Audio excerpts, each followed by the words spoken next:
Rumi says, in dealing with a mysterious verse of the Quran, which is generally translated as the baptism of God, and who is more beautiful than God at baptism?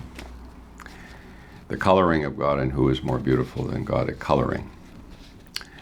And we are, to him, devotees, worshipers, okay? But he starts right out with Allah's hue is the dye-vat of who? Or if you prefer, Allah's coloring is the dye-vat of who? In it, all of the variegated colors become one. Well, this is a very familiar theme of multiplicity and unity, sort of multiplicity returning to unity, is it not? And, or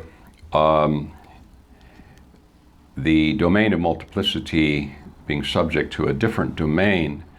In this case, it might be the domain of coloring variegated colors in relationship to colorlessness, meaning being stripped of one's colors and therefore becoming one color, which is clear, you see, which is possible in Sufi thought, if not on the artist's palette. So right away we see the standard relationship in the Quran between the divinity and the human being. The human being is a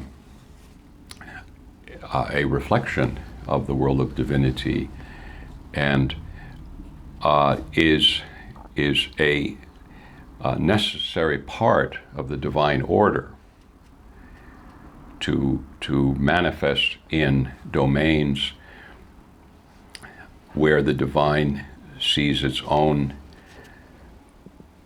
inwardness brought into external existence, you see, or in a Platonic sense, those things come into existence. So right away he decides that this is the nature of this. Therefore, it's not surprising that somebody could say, I am the vat, because Rumi is distinguishing, in a sense, between the vat, which is able to hold God's coloring, and when that person says, I am God, they don't mean they are the coloring of God, they mean I am the vat. So Rumi deliberately tries to explain the mystery of halaj in these lines, agreed?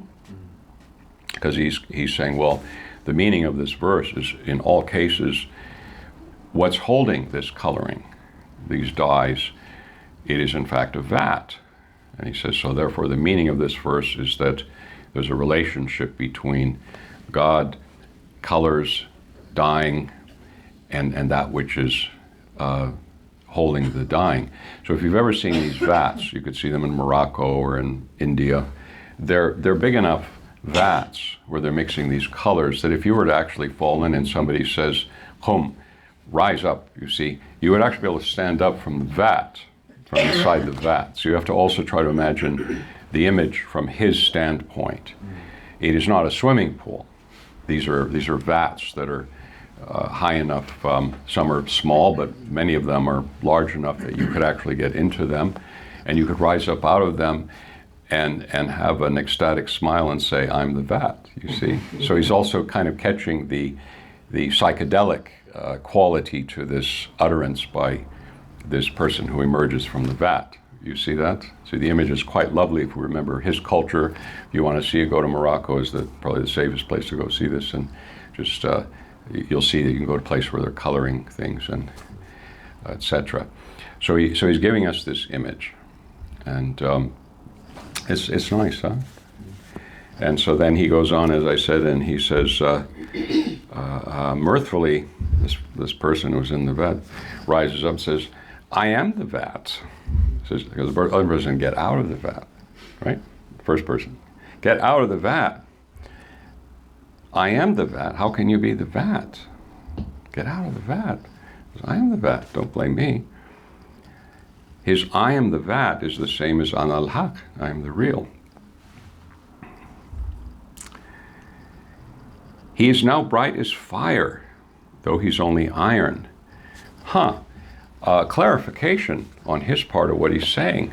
It's nighttime. You see a fire in the distance. You come up close, and somebody just had a red-hot iron in the fire. They've lifted it up, and you saw fire. But it was iron. Was it iron, or was it the fire?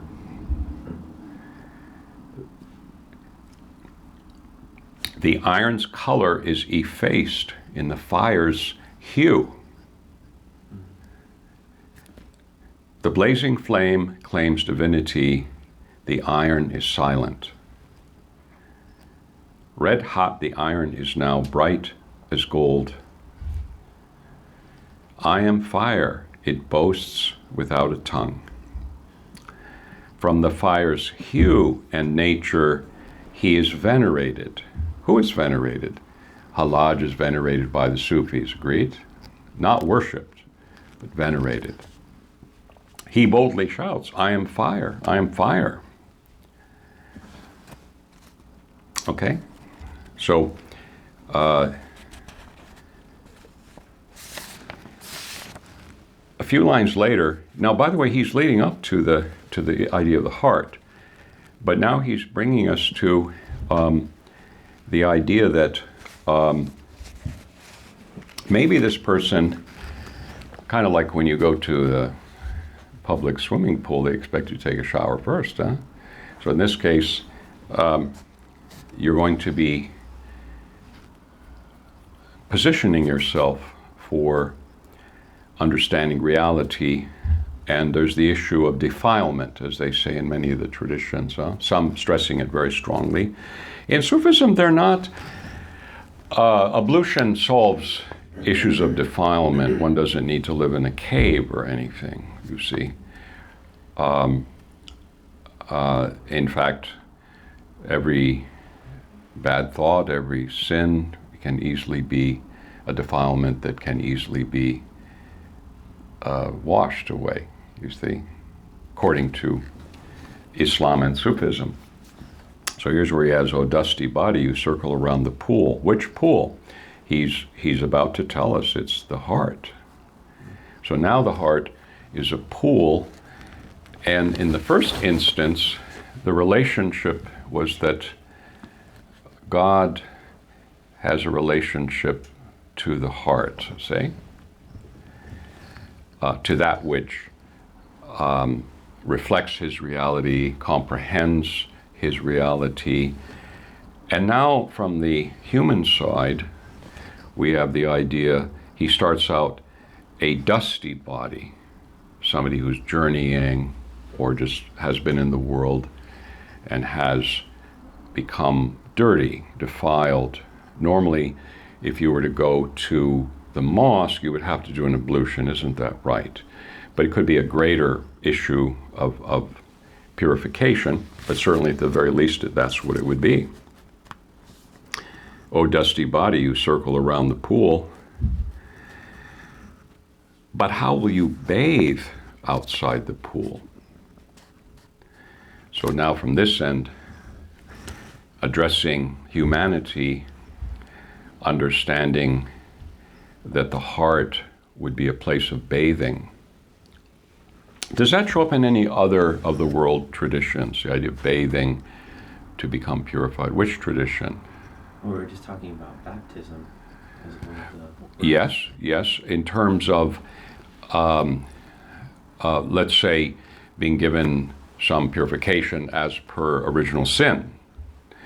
But what about in terms of mysticism? Hinduism, yeah. In Taoism, certainly. In Taoism, literally using the word bathing for meditation. Literally, meditation means bathing. In another tradition that uses letting go of things, emptying oneself, you see, they also call this bathing. And in Sufism, here and there, we see this expression in other traditions, but in Taoism, it's a very strong idea. But how will you bathe outside the pool? How will you bathe How will spirit bathe your soul outside of the intermediary called the heart?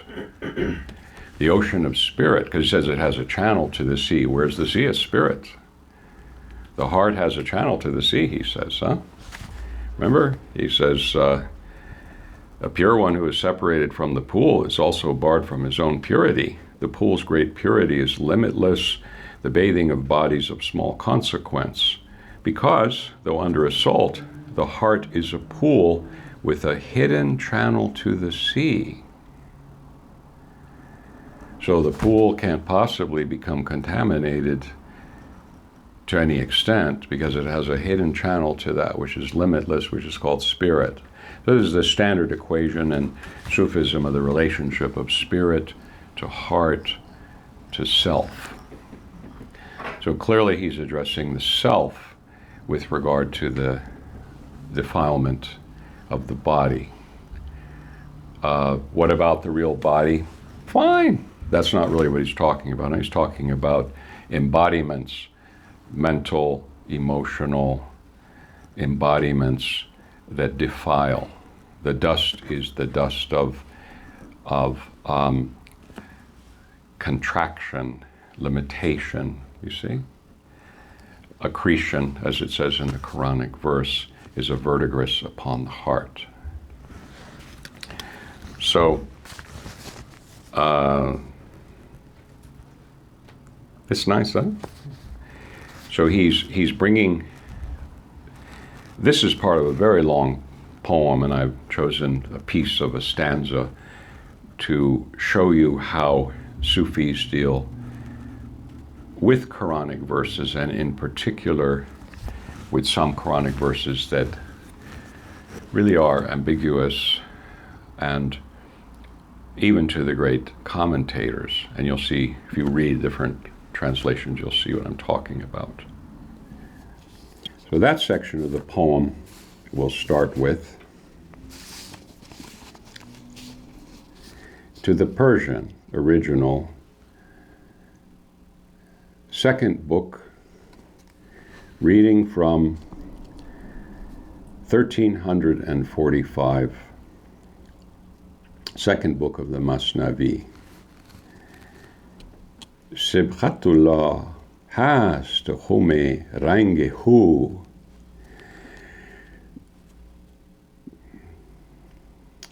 pisaha یک رنگ گردد اندر او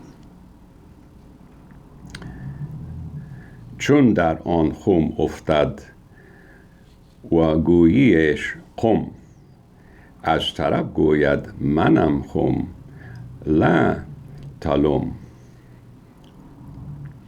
سبخت الله هست خم رنگ هو پیسه ها یک رنگ گردد اندر او چون در آن خم افتد و گوییش قم از طرب گوید منم خم لا تلم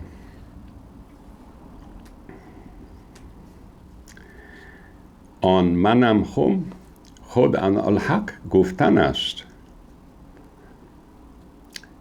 رنگ آتش دارد الا آهن است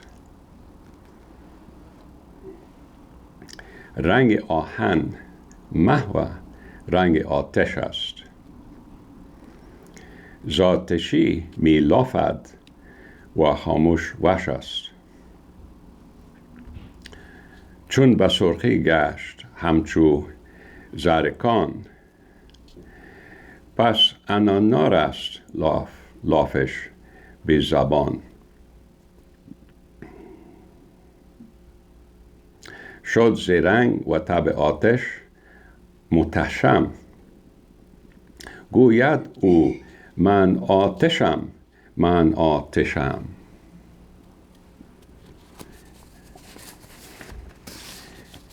The poem continues what I've translated, but what interests me is how it jumps very quickly to the topic of the heart, which, as I mentioned, is in the verse itself. He's clearly aware of the verse. There's no basis whatsoever from the quote this in any other context. So he's definitely quoting this in reference to that verse. So a short while later, he says, he's trying to explain defilement as it affects us in the world, and purification, the connection and the relationship, necessary relationship between defilement, which is necessary if you're going to have a world, and purification.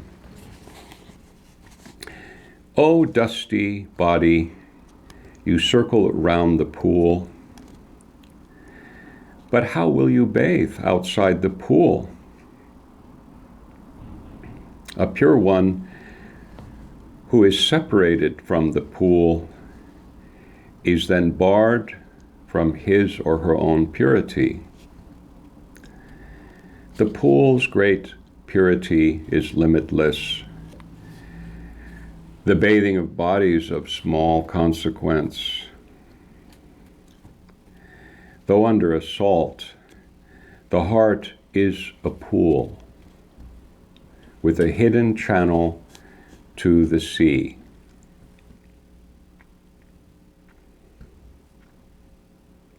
Your limited purity needs assistance, or it will grow less as you expend it.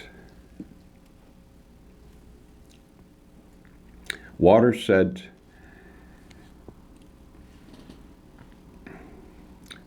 to an unclean person, come quickly. The filthy one said, I am ashamed. Water said to an unclean person, come quickly. The filthy one said, I am ashamed. Water asked, can shame end without me?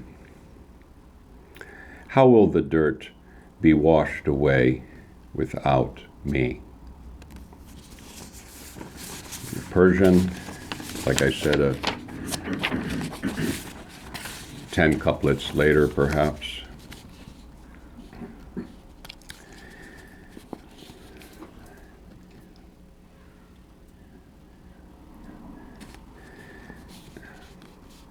ای تنالوده بگرد حوض گرد پاک کی گردد بیرون حوض مرد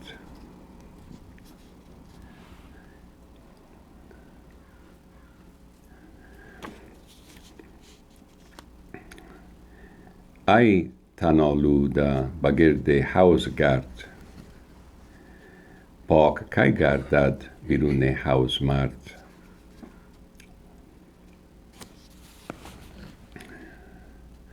پاک کو از حوض مهجور افتاد او از پاکی خویش هم دور افتاد پاکی این حوض به پایان است پاکی اجسام کم میزان بود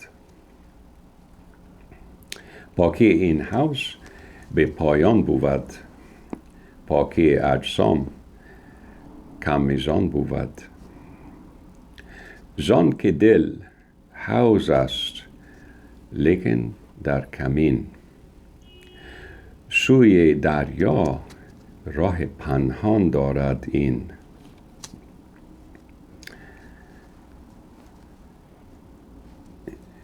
پاکی محدود تو خواهد مدد ورنه اندر خرج کم گردد عدد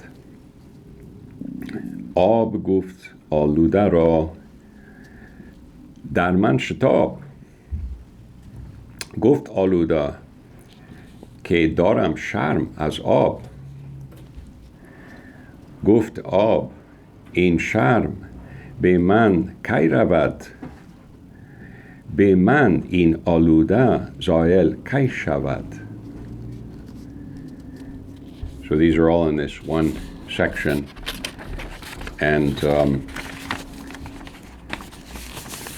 so if we ponder for a moment how he begins the poem, I find it very interesting that the reciprocity that we see throughout the Quran vis-a-vis the human being and God, Rumi immediately inserts as the meaning of the verse. Most of the translations, as I told you, of the Quranic verse, most of them say the religion of God, and who is more beautiful at religion than God, at making religion, you see. Or you'll see the baptism of God, and who is more beautiful at baptism than God. Rumi decides from the outset that he actually defines it, because in the Persian he says,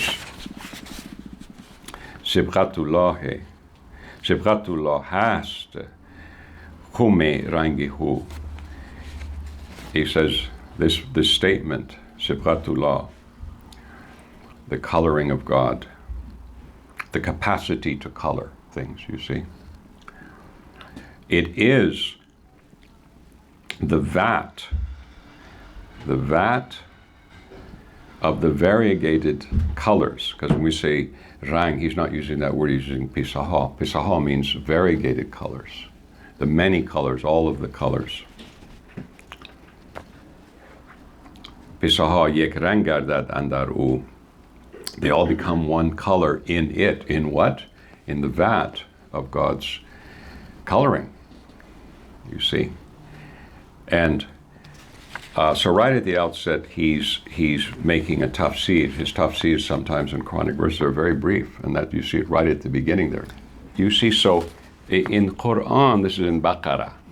Yeah. So in Baqarah we see in the cow, the second chapter of Quran. And it's around like 137, approximato. And it's out of the blue, like there's no context around it. It's like, there it is, like a fish jumping out of the water, you know. Sibqat Allahi wa man ahsanu min Allahi sibqatan wa nahnu lahu abidun. That's it. That's it. So it's mysterious. It's mysterious. I've always loved it. I've always thought it was very beautiful. And then I found this some years ago, the poem, and very often Rumi just, you know, he will come on it again in the Masnavi, but this is a very nice short commentary. He decides, well, who is better than Hallaj to illustrate this? And therefore he explains right in advance, because he's in a country, like you've seen it, I'm sure, if you've been in Afghanistan, you go to where they're dyeing things, huh? Isn't that true? They have sticks, they have clothes. You go to India, you go to Afghanistan, you can see it. I've seen it in many countries in the East, in Turkey even, I've seen it. But certainly in Morocco, you can go and easily see it. And a lot of the vats, they're just big enough that you could actually jump inside and hide and come up, you see. So Rumi is having fun, as usual, see. But it's also a place where all the dyes become one color. One color could also mean the color of one, couldn't it? Color of unity. So things have multiplicity. The word he uses is pisaha, variegated colors, colors multicolored individuals among many, many countless individuals who are multicolored. Multicolored means having many qualities, many stories. You know, tell me a story. God says, I have all of eternity. You see, so there's all of the stories, all of the colors, everything, you see. But when they come into this vat, they all become one color, or the color of one. So the vat, hum, is necessary for this, his description, because that's what's holding God's coloring. See? It's not in the Quranic verse. It's Rumi's tafsir, okay? Very good. God is tired of robotic behavior and wishes to hear the true feelings of humans willing to address it, him, her, as a being who created beings, and to be unafraid to say, you already know my faults, I'm not hiding them from you anyway. Isn't it true that humans are far more scary than God when it comes to these things? In Christianity, as a Catholic growing up, Jesus is the one who arrives precisely for the sake of the sinner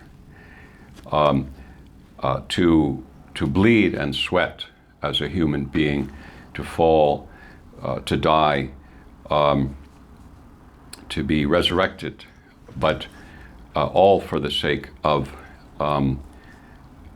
being the companion of the sinner, the liberator of the sinner. You see?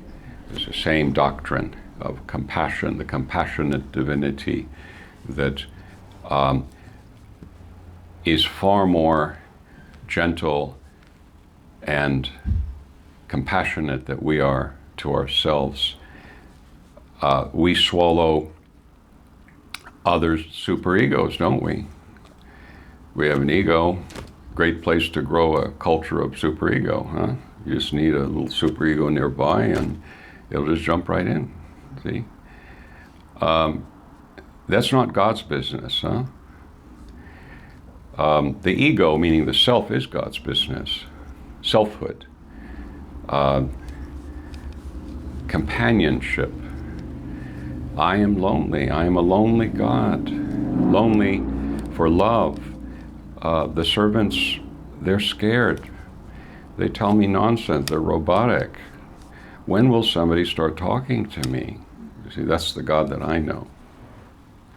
So I think that's the thing, is for people to spiritually make the transition to the God who seeks to tell secrets into our ears, and for us to tell secrets into the infinite ear. You see?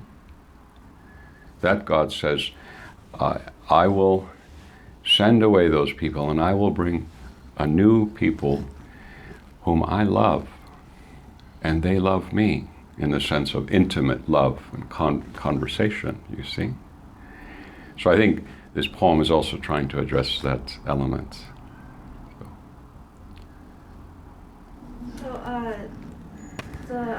The pool going into the ocean. Yeah. Would that be akin to like you destroying your ego, and then jumping into the vat? That's almost like you destroying yourself.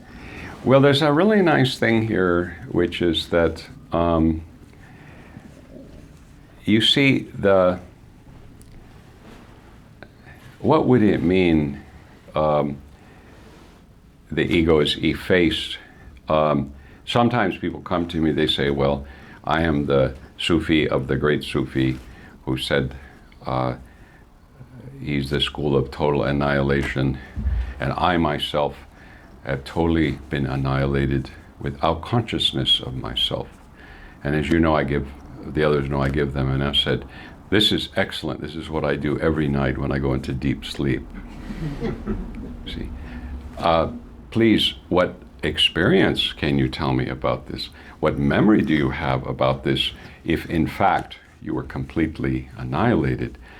Because God does not wish this. God has said that He is, the God of Quran says He is in love. He wants love. He wants passion.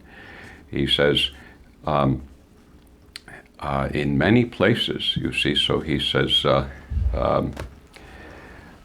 وَمِنَ النَّاسِ مَنْ يَتَّخِذُ مِنْ دُونِ اللَّهِ أَنْدَادًا يُحِبُّهُمْ كَحُبِّ اللَّهِ وَالَّذِينَ آمَنُوا أَشَّدُ حُبًّا لِلَّهِ. Among the people, there are many who turn to entities and worship them with the love that was meant for God. But whoever has a strong passion for God, then, you see, they have God's love, you see. They have an excessive love for God. And God, of course, in the other verse, as explained, has an excessive love. So what does it mean? It means that, in fact, the meditation is this vat. Suddenly, through some awareness, I am aware. Not through my usual self. Somehow, this spark between the worlds, it can expand into an unlimited space of awareness, meaning some place which is like called my heart, my spiritual organ of perception. By letting go of things and clearing the heart, suddenly I'm in a room all darkness and suddenly light comes in. Light is light. But that light, it is the threshold to infinite light.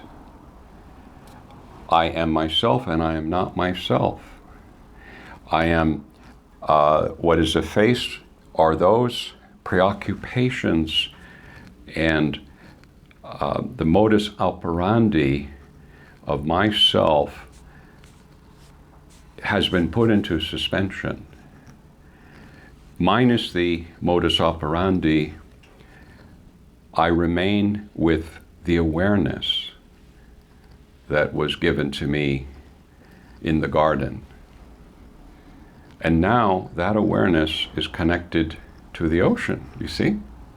So awareness is not lost. There is awareness. Who is experiencing it? Who experiences rage? Who experiences ecstasy? See, in many ways the human being can say, it is still me. You see, can say this justifiably. But there are domains where this becomes vague and ambiguous. There's no context for me. So if the context of me disappears, this doesn't mean that consciousness disappears. Rather, I am now at the threshold of what's called empty awareness, you see? Pure awareness, and this is connected to vast, unlimited, infinite awareness, and this is God, you see? All the different colors? Well, the colors represent that which becomes qualified. So in another way to remember it, using their language, they have the idea of ta'ayun, entification. I have this faith, these eyes, this mind, these ideas. See, so there's entities that are embodiments. They are embodiments of what was in me potentially. There's a seed. We put it in the ground. The gardener who knows the seed knows what will sprout. Otherwise, we will see what sprouts. But it is in the seed. Agreed? These then react to environment. So now we have entifications without limit. The human being, the mind of the human being can process thousands and thousands of entifications with no trouble at all, often to one's own detriment. However, this is called ta'ayun. La ta'ayun means with no entification, with no limitation, you see? So is this possible to experience? The answer is yes. It's very possible for the human being to experience whenever they can escape entification, limitation. And those are the colors, okay? So what do? To do that, they go into this vat.